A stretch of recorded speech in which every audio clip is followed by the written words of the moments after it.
Okay प्यारे बच्चों, अब हम करने जा रहे हैं अपनी एक्सरसाइज के सवालात।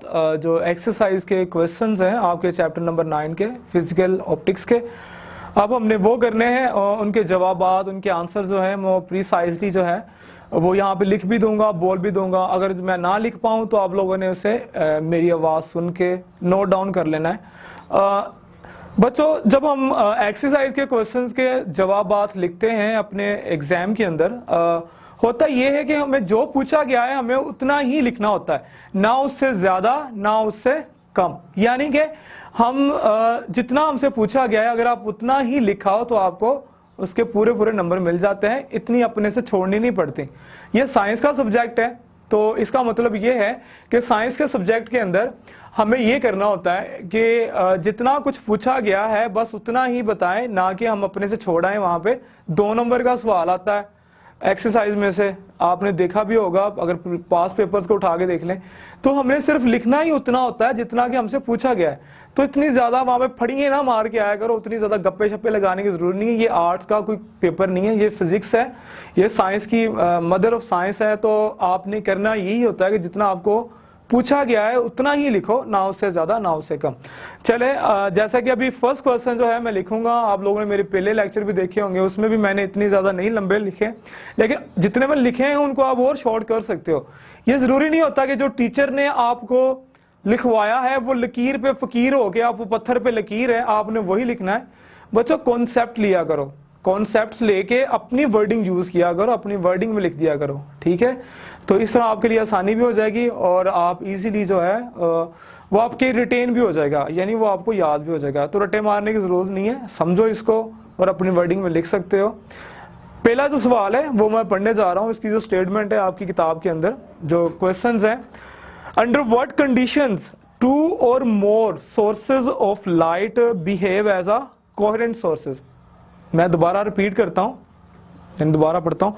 अंडर व्हाट कंडीशंस 2 और more sources of light behave as a coherent sources. बच्चों, अगर आपने मेरा प्रीवियस लेक्चर लिया है तो मैंने वहां पे कोहेरेंट सोर्सेज के लिए कंडीशंस बताई भी थी प्रोमिनेंटली, वाजिया तौर पे। यहां भी मैं आपको बताने जा रहा हूं कि कोहेरेंट सोर्सेज के लिए क्या कंडीशन होनी चाहिए। अगर हमारे पास 2 या 2 से ज्यादा इल्यूमिनेटिंग सोर्सेज हैं, उनके लिए क्या कंडीशंस हैं कि वो कोहेरेंट लाइट जो है वो प्रोड्यूस करेंगे। पहली कंडीशन जो है, उनकी जो लाइट जो उसके अंदर से निकल रही है, आंसर जो है मैं लिखूंगा 9.1 का। अब देखिए, मैं जो आंसर लिखने जा रहा हूं उसको आप अपनी मर्जी से जो है अपनी वर्डिंग में लिख सकते हैं। Okay, you can use these words like this, 2 और more than 2 sources can behave as a coherent sources if. मैं यहां से स्टार्ट करूंगा, आप लिख लीजिएगा जो मैंने पहले बोला है ना, आप उसे लिख लीजिएगा। 2 और more than 2 sources of light behave coherent. How? when if they emit light having। अब देखें, अगर वो लाइट एमिट करते हैं, अगर उनकी सेम फ्रीक्वेंसी है,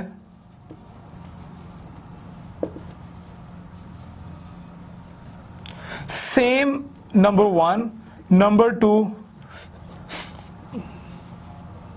सेम फेज डिफरेंस या कांस्टेंट फेज डिफरेंस लिख सकते हैं आप इसे।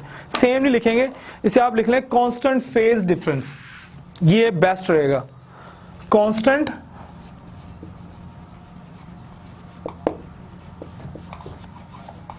Phase difference. ओके बच्चों, ये 2 हो गए, ठीक है। तीसरी चीज देखिए, जब फ्रीक्वेंसी सेम है तो उसका एम्पलीट्यूड भी क्या होना चाहिए? Same amplitude.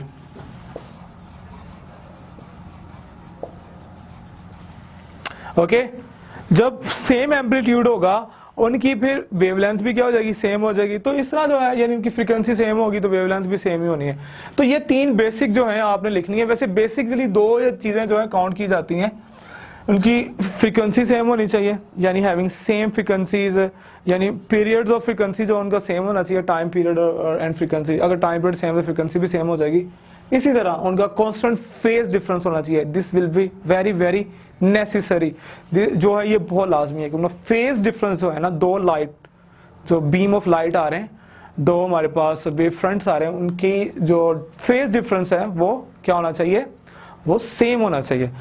ओके बच्चों, बस इतना सा जवाब है इसका, आपने वहां पे लिखना है। अगला सवाल जो है मैं पढ़ने जा रहा हूं 9.2 है।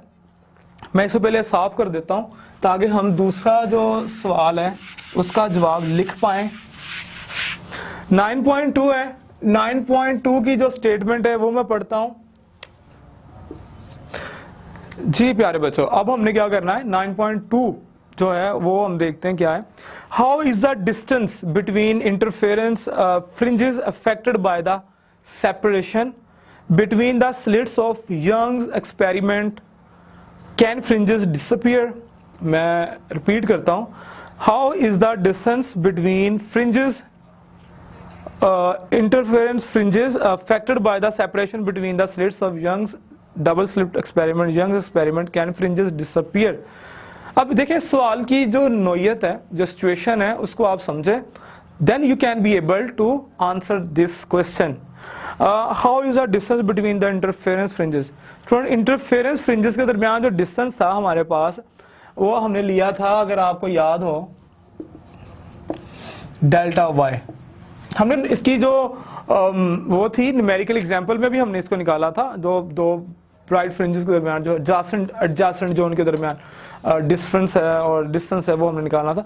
उसने कहा था इसको हम किस तरह जो है वेरी करें, इसको किस तरह चेंज करें, इंटर डिफरेंट अफेक्टेड, या किस तरह जो है अफेक्ट करता है ये एक्चुअली दो फ्रिंजेस के दरमियान जो है ब्राइटनेस के ऊपर, या उनकी फ्रिंजेस को किस तरह अफेक्ट करता है कि या तो फ्रिंजेस जो हैं बिल्कुल ब्राइट हो जाएं, मिक्स हो जाएं, या बिल्कुल डिसअपियर हो जाएं। तो स्टूडेंट हमें पता कि ये फार्मूला होता है इक्वल डेल्टा वाई और lambda L over D, lambda L over D के अगर आपको पता हो यहाँ पे एल हमारे पास जो है स्लिट्स, ये डबल एक्सपेरिमेंट था यंग्स का, यहाँ पे ये एल हमारे पास जो था distance of between slits and the screen, जबकि डी जो था हमारे पास स्लिट सेपरेशन थी, ये डी है हमारे पास। यहां पे ब्राइट स्पॉट बनेगा, सेंट्रल ब्राइट स्पॉट, इसके एडजेसेंट जो है फ्रिंजेस बनती जाएंगी और इनके दरमियान जो डिस्टेंस है वो टू कंसेक्टिव फ्रिंजेस के दरमियान वो है डेल्टा वाई। हमने जो है किस तरह डेल्टा वाई को चेंज करेंगे कि हमारे पास ये चेंज होता है। अगर स्टूडेंट आप वेवलेंथ जो है अगर बढ़ाते हैं, अगर इन तीनों वेरिएबल की अगर हम वेरिएशन देखें, अगर आप वेवलेंथ जो है वो बढ़ाएंगे तो उस पर इफेक्ट करेगा। अगर आप इनके दरमियान जो सेपरेशन डिस्टेंस है इनके दोनों के दरमियान एल जो है उसको ये भी डायरेक्ट इफेक्ट कर रहा है, जबकि हमारे पास जो इंटरस्पेसिंग डिस्टेंस है बिटवीन टू स्लिट्स ये हमारे पास इनवर्सली जो है ये इफेक्ट कर रहा है। जबकि क्वेश्चन के अंदर भी ये पूछा गया how the distance between the interference fringes affected by the separation between the slits. तो सेपरेशन बिटवीन द स्लिट्स के लिए प्यारे बच्चों हम इसको लेंगे डी को। आप देख सकते हैं कि सेपरेशन बिटवीन द स्लिट्स जो है वो अफेक्ट करती है इनवर्सली, यानी कि इनवर्सली जो है ये इसे अफेक्ट करेगी। अगर हम इनको बढ़ाते जाएंगे तो यानी कि स्पेसिंग अगर मैं ये बढ़ाता जाऊंगा, अगर मैं यहां तक ले आऊंगा इसे, यानी इंटरस्पेसिंग जो है बिटवीन टू स्लिट्स जो है यानी डी जो है, इसे हम ग्रेटिंग एलिमेंट भी कहते हैं, ग्रेट डायफ्रैक्शन ऑफ ग्रेटिंग के अंदर, अगर इसको हम बढ़ाते जाएंगे तो इसकी वैल्यू जो है यानी कि फ्रिंजेस की जो वैल्यू है, ये दो फ्रिंजेस की वैल्यू कम होती जाएगी। अगर मैं इसको बहुत ज्यादा करता हूं तो ये बहुत क्लोज फ्रिंजेस आ जाएंगी, बहुत क्लोज कि ये ओवरलैप करना शुरू कर देंगी।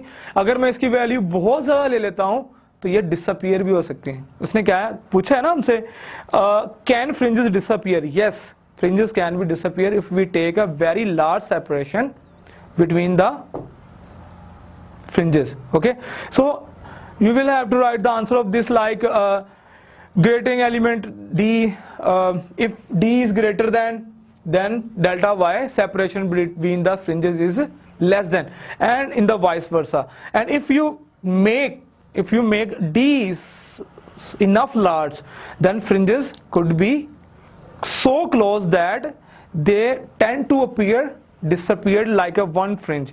एक हमें bright fringe जो है वो हमें नजर आएगी, there will be no separation। तो हमें एक ऐसे bright fringe जो है या dark fringe जो है, जो भी हमारा मिनिमा या मैक्सिमा होगा वो हमें नजर आएगा as a whole। So you cannot be able to separate these fringes because they are merged so intensively, penetrate to each other, then you can't be able to separate those two more than two and those fringes। Okay, so in this way you can write the answer। Simply आपने answer क्या लिखना है? We can see that from the formula question number 1 our interspacing, ये मैंने आपको समझाने के लिए लिखा था, आपने वहां पे सिर्फ इतना ही लिखना है। पेपर के लिए मैं अब बताने लगा हूं आपको क्या लिखना है। वहां पे आपने लिखना है from equation number 1 we can see that delta y is inversely proportional to the interspacing distance between two slits if d is large, delta y, which is the separation between two slits two fringes, is less।